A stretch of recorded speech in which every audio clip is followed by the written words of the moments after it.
really this idea of balance for us is not work and then sit on the couch, work and then vacation. It's work, work, work, work, just in different areas of our life that we have determined to be the most important. And I want to grow these things all proportionally together, or else really I feel like I'm a failure, regardless if other people thought I was super successful.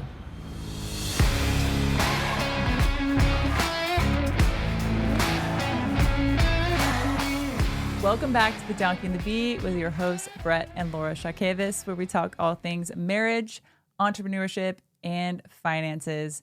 And I know, Brett, we have a fun topic today, and I know that we are both very passionate about what we're talking about today, so I'm excited. Well, good. So we're talking about this idea of work-life balance, and we are young hustlers and approaching not so young, but still hustling. Excuse me. I think we're still young. Okay, well... Okay. There's so much talk on this, like, I want work-life balance. I want my 2 weeks or 4 weeks PTO. And, we never took any of that stuff. We are pushing towards our goals, towards our dreams. But moreover than that, we're pushing towards our family time. We're pushing towards early retirement. We're pushing towards some of these things. So I want to unpack this idea of work-life balance and how I really don't think it is what's best for you as a American or as someone who is hustling and grinded to do what's best for their family. So I like this term that we started using called growth-life balance. And we're going to talk about that today, how we have unpacked what our core values are as a couple and a family, and we're growing towards certain things. So what do you think of when you hear work-life balance for the common American living today? The first word that comes to my mind is lazy. I feel like a lot of times the common culture wants to work as little as possible, but make the most amount of money. And so I think that that's what they think of as balance, as I'm working my 40 hours, which is the minimum amount I'm going to work each week. But then I'm also getting extra time with my family on the times that I'm off. So I'm going to work my 40 hours. I'm not going to go above and beyond. I'm not going to work 40.5 hours or anything above 40 hours because I want to work less and still make as much money as possible. So that's how I see that the common American culture sees work-life balance as having 40 hours of work, 40 hours of work a week, and then the rest of the time I'm sitting around my family or watching football. Right. I remember when we were waiting tables, I was kind of doing this calculation in my head, right? I think this was before we became entrepreneurs, and I would think to myself, how do I make the most amount of money by doing the least amount of work and it costing me the least amount of time? Because I want to do what I want to do, right? And honestly, we weren't doing anything productive. We were going out with friends. We were drinking. We were going, out wherever we're going to go. But nonetheless, it was nothing productive. And I think that's where I want to hit today, is that this idea of work-life balance is really, how do I take my time back so that I can be unproductive? And I think that's really the core issue. You started this saying you think about laziness. And I think the same thing, right? But my word was unproductive. And so this common idea of I want work-life balance, I think maybe started as a great thing, but has shifted culturally currently to be like, well, how do I just sit on my butt, right? How do I put in the least amount of work? And I think we see it from a different perspective because we're not employees. All of our businesses have staff and employees. And so we see it from the other perspective where we are always hustling. We are always trying to give 110% because these are really our customers that are there.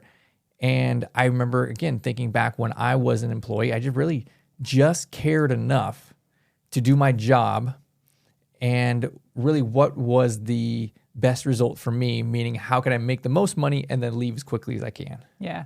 With the impact of social media on our culture, I think, has been a huge determining factor to this. Mental health, right? You see that tossed around social media, the news. We do have a mental health crisis. I'm completely aware of that. But I think that 50 years ago, there was probably still a mental health crisis, but not as severe as it is today because of social media. But I think it's interesting that a mental health day is taken by so many people, and it's like, it's okay in the culture now. Oh, I need a mental health day. What does that really mean? Like, are you actually working on yourself, or are you just sitting on the couch and watching TV? Is that what a mental health day? And I'm not trying to downplay the mental health crisis we have going on.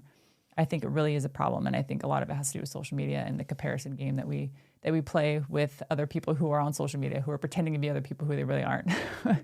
So I'm not trying to downplay that because I know that is an issue, but I still think that a lot of people take that cop out. They take that excuse to do exactly what we're talking about, kind of take the lazy route, not work hard, not go the extra mile.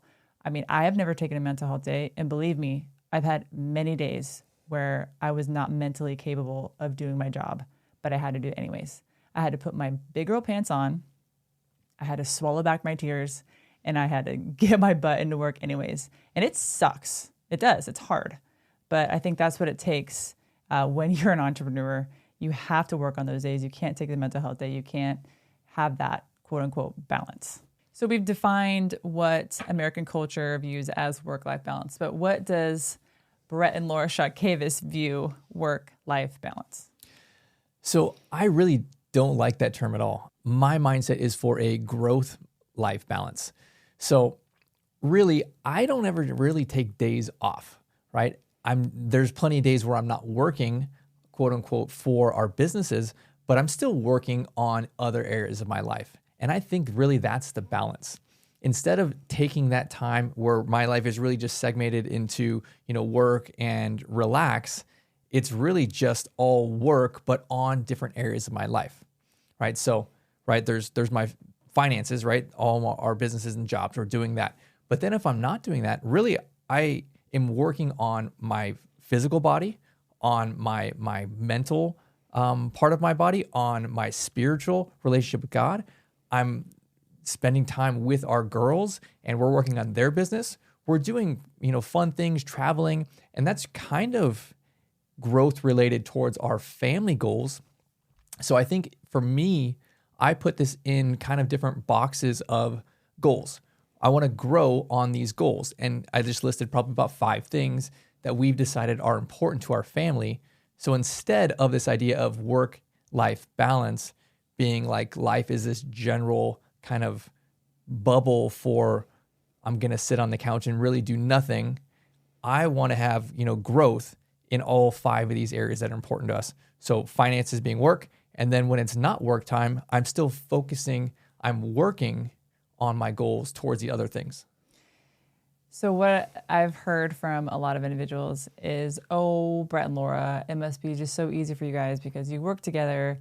And so, you have the same goals because, you have the same business. And so, yeah, that's got to be easy. But what if I, have a 40-hour work week at a tech company, and then, my wife works 40 plus hours down at the hospital? Like, how do we align our goals or our core values for our family? Yeah. So I think there's 2 parts to that question is, first off, the huge assumption that working with your spouse is going to be easy and fun and all rainbows and puppy dogs, right? It's not easy to work with him, just so you know, everybody. Okay. There's someone who's usually not easy to work with, and maybe both people are, right? But nonetheless, like, we came to the table many, many times over, the 18 years we've been together and said, hey, here's what are important to our family. And we listed these things out, right? First and foremost, like our relationship with God. It is vastly important, right? Then it's our marriage, and then it's our children, right? Probably those 3 in that order. And then somewhere after that is finances and our extended family and friend group. And then, somewhere in that realm is still our physical body and our mental state controlling that. So, but we've listed these things out as like, here are the 5 things that are our goals, our family goals, where we literally go through on the first of the year and say, hey, here are the goals we have for this next upcoming year. And we break them out into these categories and say, okay, here's what we're going to do in these things. We were able to get on the same page. We may have different personal goals on some of these areas, but we have the same core family goals on the other versions of these areas. So we're able to just come on the same page and say, okay, here's what we want to do. Here's where we are trying to grow in these areas. And these are the most important things in our lives.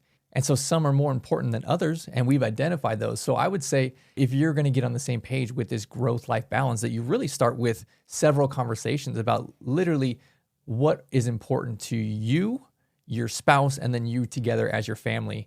And set aside these conversations so you can say, here are the core values for our family, and we're going to put these first and foremost.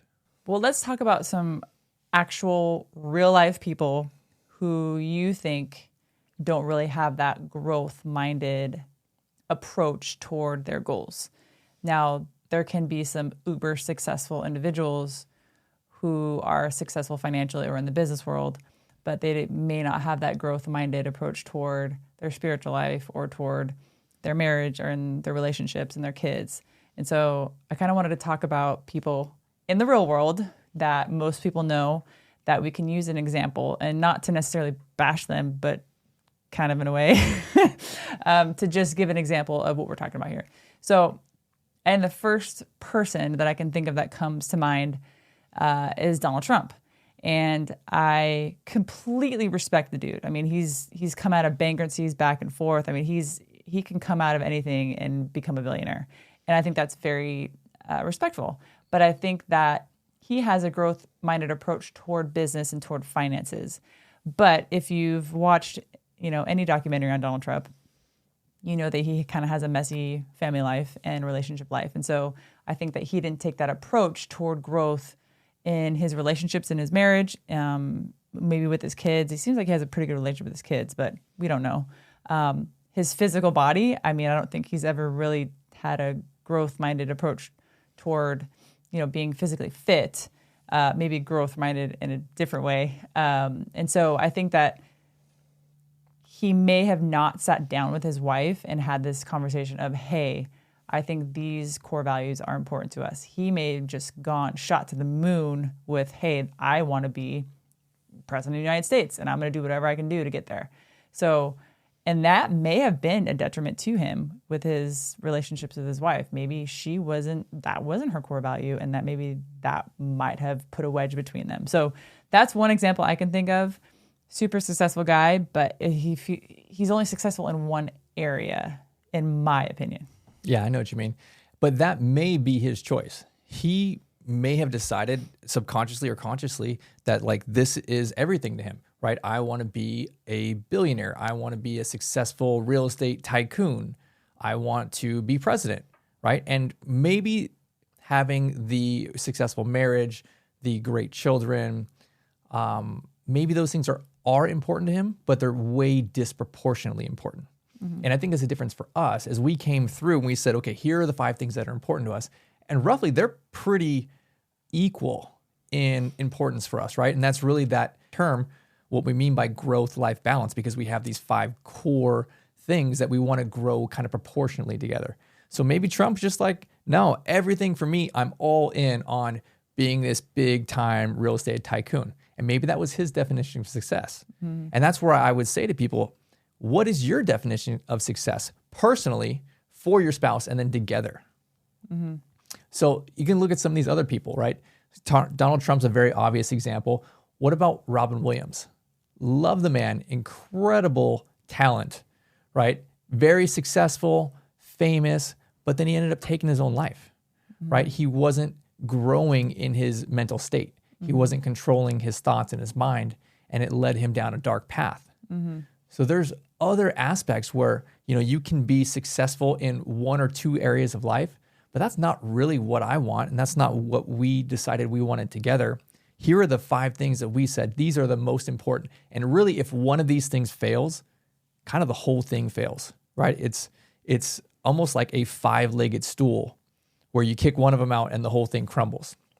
Because I'll tell you what, we could be billionaires, but if we got a divorce, I think the whole thing is for crap. Mm-hmm. I would consider myself a failure if we got a divorce and we had built crazy, huge wealth and businesses, right? Because that is what we have decided and what I believe in my subconscious as part of our success path. And the same with our kids, the same with our faith, the same with our physical body. I have to have all 5 of these things kind of growing together in sequence. And so if one is like way disproportionately higher than the others, then I feel like I'm out of whack and perhaps now I'm out of balance. So I've thought about this in my head where I almost have like these little building blocks you play with like when you're a little kid, right? And you stack them up, you make these little towers. And I think as we're playing this game of life and we are growing in these 5 areas, that these towers that I'm stacking them, making them taller and taller, I really want them to be kind of in proportion to each other. I don't want one tower really high and my other 4 really low. I really want all 5 of them kind of just growing step by step amongst each other. So I had this conversation with your mom maybe 6 months ago, and we were talking about business and we were talking about growing wealth. And I told her that I really believed that I could have been way wealthier earlier in life, but I chose not to intentionally because I wanted to take that time and energy and stop building that tower of finances. That I thought it was important enough that I take that focus, that attention, and now move it over to our marriage. Now move it over to our children and everything else that we talked about being so important. Really, this idea of balance for us is not work and then sit on the couch, work and then vacation. It's work, work, work, work, just in different areas of our life that we have determined to be the most important.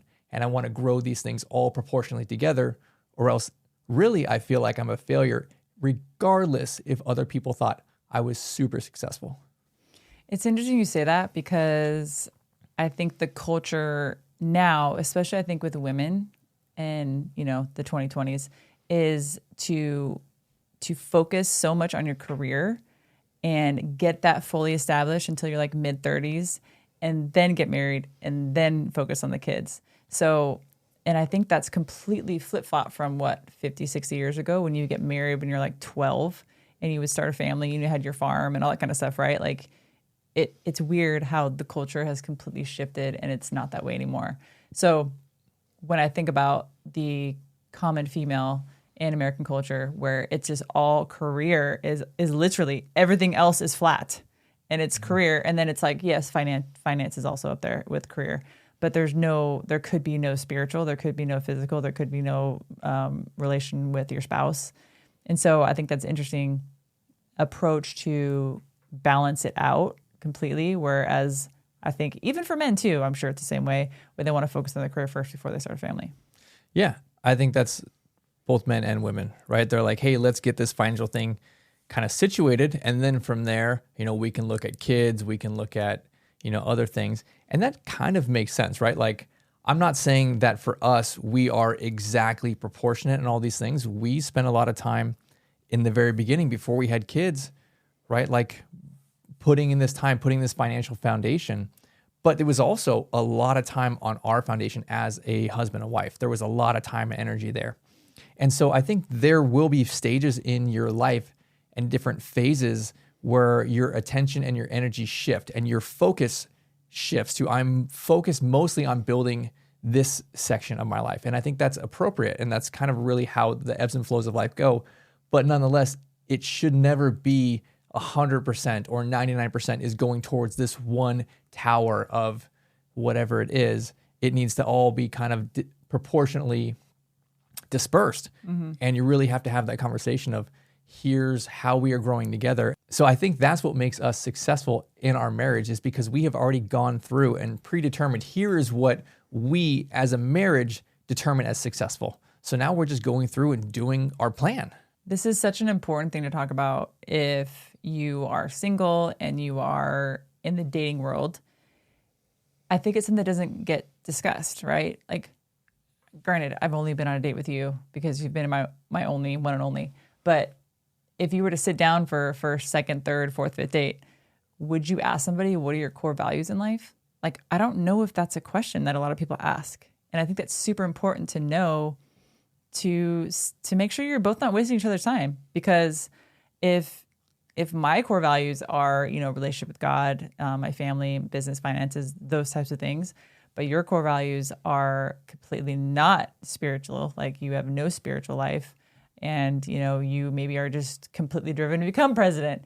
And if you don't have those core values set in stone beforehand, I think it's almost falling on like a a bedrock of an uneven foundation from the very beginning. And so I think it's something that needs to be openly honest and communicative toward, so that you know where each of you all want to head. Well, we were talking about this growth-life balance, but really we got kind of into the core of how do you build a successful relationship before you even propose, right? Like laying out these core values. So I think it's important to acknowledge that these are things that may change as you get older, but nonetheless, they are going to be pretty much the same your entire life. And you got to come on the same page together.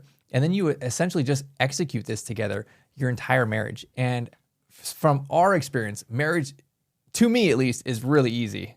Oh, yeah. And I think our marriage has been really easy because we've got on the same page with these things, and we have the same goals towards growth. So I think getting on the same page for us, even before we got married, that carried us through our marriage. And then really we just spent the last 20 years executing this plan, and it's adjusted a little bit as we've gone through, but nonetheless, the majority of it has stayed the same.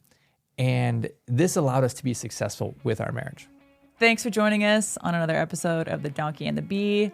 Click below to subscribe so you'll get alerted to any new episodes that we drop, and we will see you next time.